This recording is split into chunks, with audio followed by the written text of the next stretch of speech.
Mapagpalang araw po sa inyong lahat. Welcome to DJ Sean Stories. Turn on your notification bell, like and subscribe para sa crime stories araw-araw. May mga pagkakataon talaga na ang pagsasama ng mag-asawa ay dumadaan sa isang pagsubok. Pero dapat itong ayusin ng sabay ng isang misis at mister, hindi ba? Subalit paano kung ang isa sa kanila ay bigla na lang nanawa sa kanilang relasyon? Sino ang mag-aakala na ang dating pag-iibigan ay mapapalitan ng puot at galit? Iyan ang kwento ng ating storya ngayon. Ang pagkatuklas. December 1, 2010, nabulabog ang bahay ng isang miyembro ng US Air Force dahil sa sunod-sunod na putok ng baril sa loob ng kanyang bahay. Laking gulat ng asawa nitong Pinay na matagpuan ang kanyang asawang duguan at nakahandusay. Ngunit sino naman kaya ang may motibo para patayin ang lalaking Pinoy? Ang Pinay na misis ay kinilalang si Michelle Paet, 33 years old.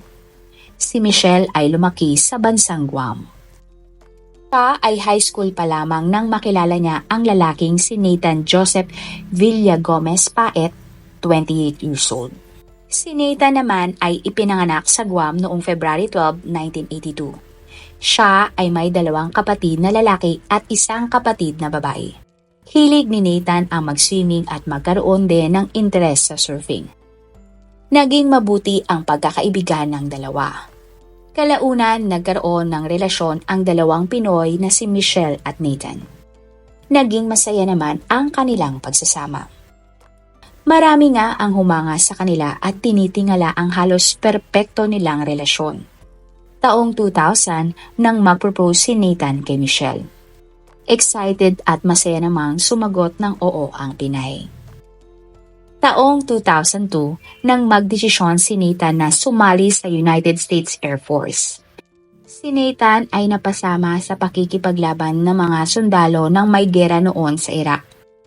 Taong 2006 naman nang magpakasal si Michelle at Nathan. At kalaunan nga ay nabigyan sila ng 4 na mga anak. Mula Guam, lumipat sila sa Las Vegas nang madestino si Nathan sa Nellis Air Force Base bilang isang supply technician.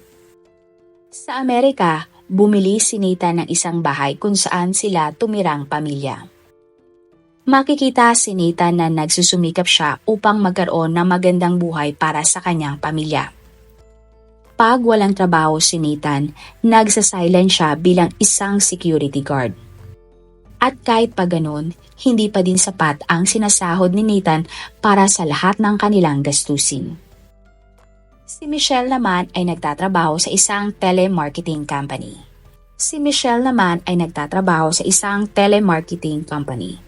Magkaiba ang oras ng trabaho ng mag-asawa, kaya halinhinan sila sa pag-aalaga sa kanilang mga anak. Mababa lang ang sahod ni Michelle kaya naman nagmumungkay si Nathan sa kanya na maghanap ng trabaho na may mas mataas na sahod. Bukod doon, nagsisimula na ding magkaroon ng pinansyal na problema ang mag-asawa. Nararamdaman naman ni Michelle na tila hindi na naibibigay ng kanyang asawa ang atensyon na kanyang kailangan. Taong 2010, nakilala ni Michelle sa kumpanyang kanyang pinagtatrabahuan ang lalaking si Michael Rudolph Rodriguez, 36 years old. Naging mabuti silang magkaibigan at pakiramdam ni Michelle masaya siya kapag kasama niya si Michael. Bukod doon, araw-araw na ding binibigyan ng lalaki ang Pinay ng kape. Madalas na sabay silang nakikinig sa mga kanta na gusto ni Michelle. Para kasi kay Michelle, kakaiba ang ugali ng lalaki kumpara sa kanyang asawa. Kaya naghahanap na si Michelle ng bago at tila naboringan na siya kay Nathan. Habang nagpapakasaya si Michelle sa kanyang kalaguyo, patuloy namang ginagampanan ni Nathan ang tungkulin niya bilang isang ama. Nagawang maitago ni Michelle ang tungkol sa kanyang kalaguyo ng ilang buwan. Halos araw-araw silang nakikita ni Michael tuwing gabi kapag nasa trabaho si Nathan. Para kasi kay Michelle, naibibigay ni Nathan ang pangangailangan ng kanilang pamilya. Para kay Michelle, kulang ang natatanggap na pagpapahalaga niya mula sa sarili niyang asawa. Hindi na din daw sila nagde-date at hindi na siya sinasabihan ni Nathan na maganda siya. Hindi pa nakontento si Michelle at naisip pa niyang sumama palayo sa kanyang kabit. Pero para kay Michelle, hindi siya aalis sa kanilang kasal ni Nathan nang wala man lang siyang makukuha na kahit ano. Alam kasi niya na makakakuha siya ng $400,000 o 22 million pesos kapag namatay si Nathan. Bukod doon, may life insurance pa ang kanyang asawa na $250,000 o 14 million pesos. Dahil dito, bumuo ng isang masamang plano si Michelle at Michael laban kay Nathan. Ang pangyayari. December 1, 2010, bandang alas 5 ng hapon, pumasok na ng trabaho si Michelle at dapat ay 10:40 PM pa ang tapos ng kanyang shift. Pero ng araw na iyon, bandang 5:30 pa lang ng hapon, umuwi na si Michelle dahil masama ang kanyang pakiramdam. Pag-uwi ni Michelle, nanood na lang siya at ang kanyang mga anak ng palabas sa TV. Habang si Nathan naman ay natutulog pa din. Ang oras kasi ng shift ni Nathan ay dapat 11:30 ng gabi. Subalit ng araw na iyon ay hindi tumunog ang alarm ni Nathan kaya bandang 11 na ng gabi nang siya ay nagising. Nagmamadaling naligo si Nathan at tinext din ang kanyang mga katrabaho na siya ay malilate. Maya-maya pa, nagpaalam na si Nathan sa kanyang asawa at hinalikan pa nga ito maging ang kanilang mga anak. Paglabas ni Nathan ng bahay, kinuha ni Michelle ang cellphone niya at may tinext. Sumunod ay nagpunta na si Nathan sa garahe para ihanda ang kotseng kanyang gagamitin. Binuksan na ni Nathan ang garage door at pagtalikod niya, hindi niya namalayan na may 2 taong lumapit na sa kanya. Ang isa sa kanila ay lumapit kay Nathan at bigla na lang siyang pinagpabaril. Mabilis na tumakas ang mga sospek sakay ng isang itim na kotse. At kahit may iniinda na, nagawa pang makatayo ni Nathan at makapasok sa kanilang bahay. Nang mabuksan niya na ang pinto ng bahay, bumulagta na si Nathan sa sahig. Narinig ni Michelle ang mga ingay ng mga pangyayari at nagpunta siya sa pinto at laking gulat niya na matagpuan ang kanyang asawang duguan. Maging ang anak ni na Michelle ay nakita ang sitwasyon ng kanilang tatay. Mabilis na tumawag si Michelle sa 911 at sinabi na may tama ng baril ang kanyang asawa. Tinuruan ng dispatcher si Michelle ng CPR para subukan pang mailigtas si Nathan. Maya-maya pa, may dumating na ang ambulansya at itinakbo sa ospital si Nathan. Sa kasamaang palad, idineklara ng ospital si Nathan na patay na. Hindi makapaniwala si Michelle nang marinig ang masamang balita na wala na ang kanyang asawa. Ngunit sino naman kaya ang gagawa ng isang ganong krimen sa isang Air Force veteran? At sino naman kaya ang tinext ni Michelle bago atakihin si Nathan? Ang investigasyon. Malaking kwestiyon para sa mga pulis at investigador ang kinahantungan ni Nathan. Masyado umanong bayolente ang nangyaring krimen at nangyari pa sa isang tahimik na lugar. Walang nawala sa gamit ni Nathan at maging ang kotse nito ay nandun pa din naman. Ibig sabihin, hindi pagnanakaw ang motibo ng krimen. May in-interview din naman ang mga pulis na witness at nakatira din sa nasabing lugar. Ayon sa lalaking witness, lumabas siya ng kanilang bahay para ilakad ang kanyang aso sa nooy tahimik, kalmado at madilim na kalye. Makalipas ang ilang hakbang, narinig ng lalaki ang sunod-sunod na putok ng baril. Nakita din daw niya ang isang itim na sedan na mabilis ang takbo. Napansin din ng lalaki na pinatay pa ng driver ang headlight ng sasakyan nang ito ay paalis na. Maging ang mga katrabaho ni Nathan ay tinanong din ng mga pulis. Ayon sa kanila, Mabait na tao si Nathan at wala silang problema dito. Wala namang nakuhang impormasyon ang mga pulis na may kaaway at naging kaaway si Nathan. Kaya naging malaking palaisipan kung bakit kaya tinarget si Nathan para patayin. Base naman sa pamilya ni Nathan, wala naman daw itong pinagkakautangan o walang ibang babae. Mabuting ama si Nathan at mahal na mahal nito ang kanyang buong pamilya.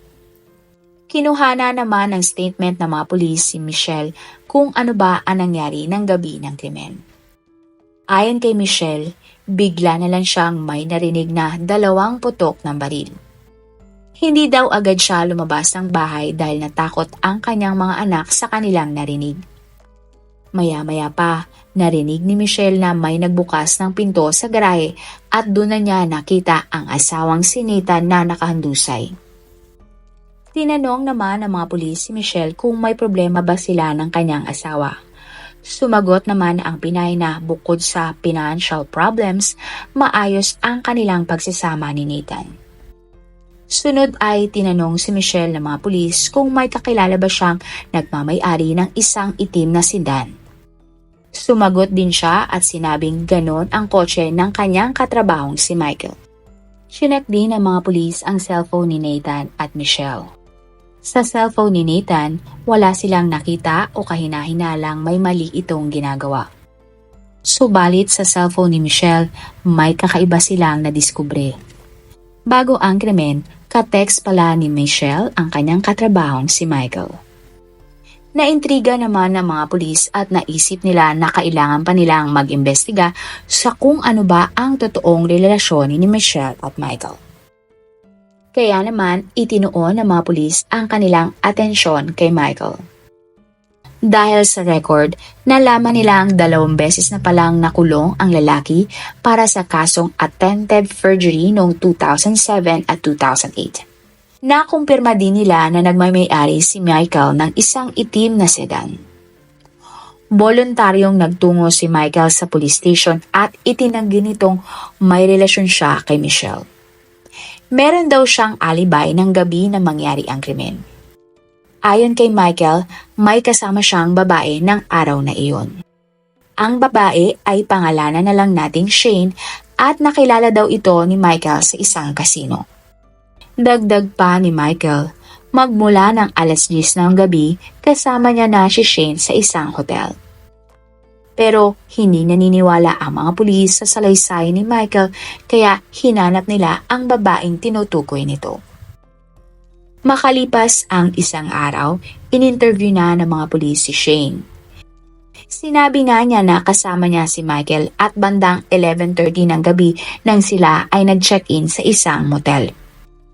Pinuntahan ng mga pulis ang nasabing motel. Pero nagulat sila nang makita sa record na bandang 12:30 pa ng madaling araw nag-check-in sina Michael at Shane. Ibig sabihin, magkaiba ang statement ni Michael at Shane na ibinigay sa mga pulis kumpara sa impormasyon na ibinigay ng hotel.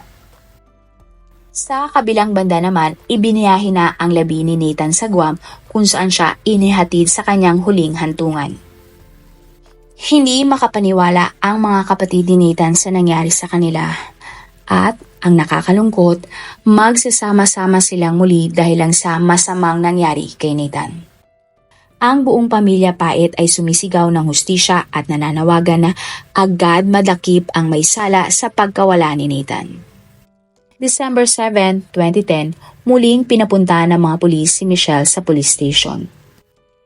Habang siya ay kinakausap, nagulat ang mga pulis na may inamin si Michelle. Sinabi ni Michelle na niloloko niya si Nathan dahil may namamagitan na sa kanila ni Michael. Sa pag-amin ni Michelle, sinabi niya daw kay Michael na may makukuha siyang malaking pera kapag namatay si Nathan. Doon na daw nagkaroon ng interes si Michael na patahimikin si Nathan.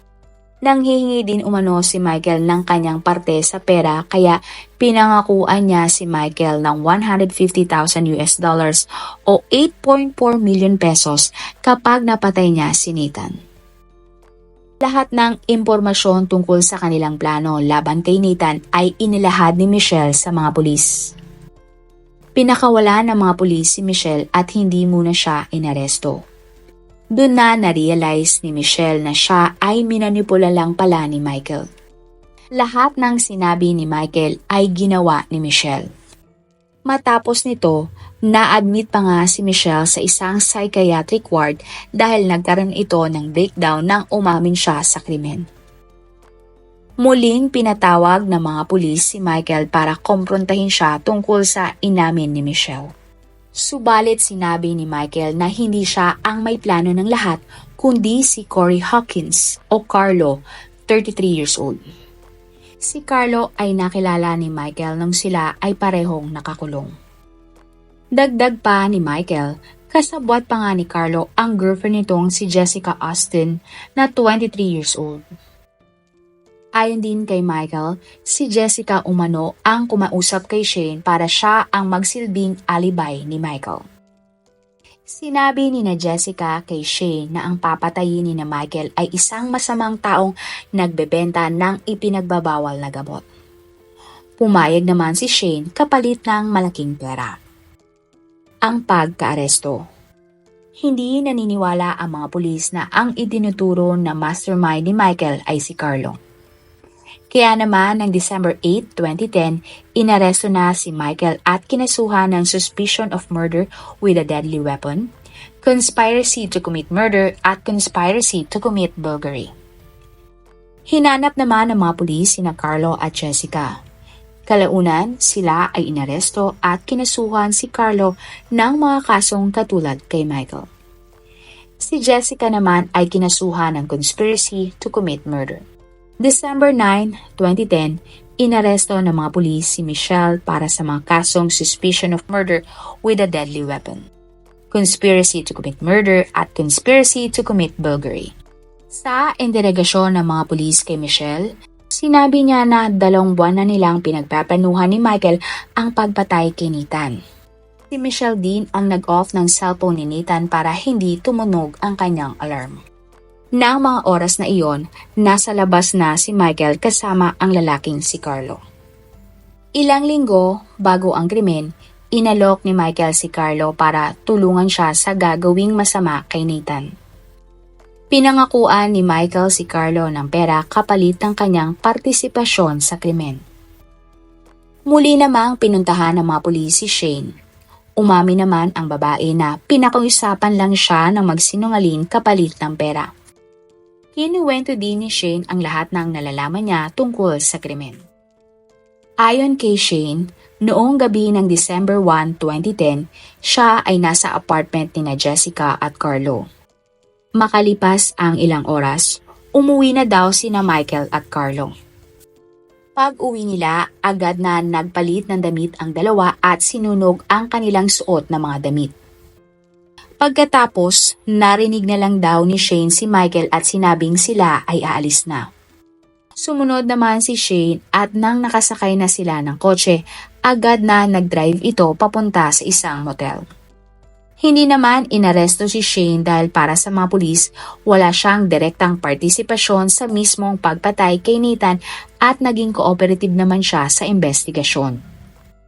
Sabay-sabay na ikinulong sina Michelle, Michael, Carlo at Jessica habang naghihintay ng kanilang trial.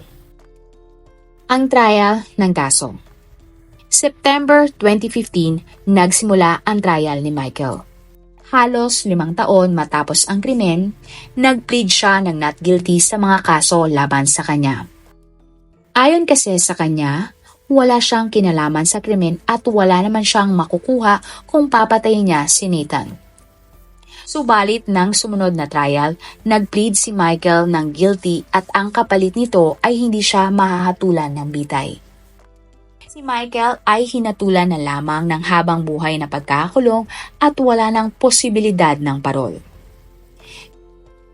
September 20, 2015, umamin sina Carlo at Jessica ng not guilty sa mga kaso laban sa kanila. Pero makalipas ang 1 taon, umamin ang dalawa ng guilty. Para kay Carlo, Ang pag-amin niya ay para hindi siya mahatulan ng bitay. Si Carlo ay hinatulan ng habang buhay na pagkakakulong nang walang posibilidad ng parol. Nahatulan din ng guilty si Jessica para sa partisipasyon niya sa krimen. Pero wala nang lumabas na balita kung ano ang naging final na hatol sa kanya. Ang sigurado lang ay nakulong din si Jessica. October 2015, nagsimula naman ang trial ni Michelle. Umiiyak na nag-plead ng guilty si Michelle at humiling na sana ay mabigyan siya ng mababang hatol para makasama pa niya ang kanyang mga anak. Sa korte, pinakita ng prosecution ang ebidensya ng text message na sinend ni Michelle kay Michael ilang sandali lang bago mangyari ang pagpatay kay Nathan. Ayon sa text message, nagmamadali siya, palabas na siya. Bukod dito, naisiwalat din ang lahat ng kasalanan ni Michelle sa asawa niyang si Nathan. Lahat ng naging landian sa text at halos araw-araw na tawagan ni Michelle at Michael ay nakita ng lahat ng tao sa korte. Humingi naman ng tawad si Michelle at sinabing alam niyang siya ay nagkamali. Sa huli, iniwan ni Michelle ang mga katagang, "Mahal ko kayo, mga anak." Hinatulan si Michelle ng habang buhay na pagkakulong nang walang posibilidad ng parol. Ayon sa judge, dapat nga magpasalamat pa si Michelle dahil hindi siya hinatulan ng bitay. At hindi lang si Nathan ang kanyang naging biktima kundi maging ang 4 nilang mga anak. Masaya naman ang pamilya ni Nathan sa naging hatol sa mga sospek. Nami-miss pa rin nila si Nathan pero ang focus na lang nila ay para mabigyan ng sapat na pagmamahal ang mga anak nito na nasa poder ng pamilya ni Nathan sa Guam. Ano ang inyong opinyon sa ating kwento ngayon? Tingin nyo ba ay talagang minanipula lang ni Michael si Michelle? O gusto talaga ni Michelle na mawala na si Nathan sa kanyang buhay? Sa tingin nyo, dahil ba sa kakulangan ng kanilang pera kaya nangaliwa si Michelle? O dahil pakiramdam niya ay kulang na ang atensyon na binibigay ng kanyang asawa sa kanya? Kung mabibigyan kayo ng title para sa ating kwento ngayon, ano ang inyong ilalagay? Marami pong salamat sa inyong panonood. Meron ba kayong mga kwento na gusto nyong i-share sa ating mga manonood? O kung may personal po kayong kwento na gusto nyong i-feature sa ating channel, i-comment down below nyo lang ang inyong mga suggestions. Para naman po sa dagdag kalaman, i-subscribe nyo din po at i-follow ang ating iba pang YouTube channel katulad ng Tagalog Facts and Mysteries by DJ Sean at Manila Boy Wonder Philippines. Marami pong salamat sa pagsuporta nyo sa aming mga channel. God bless everyone!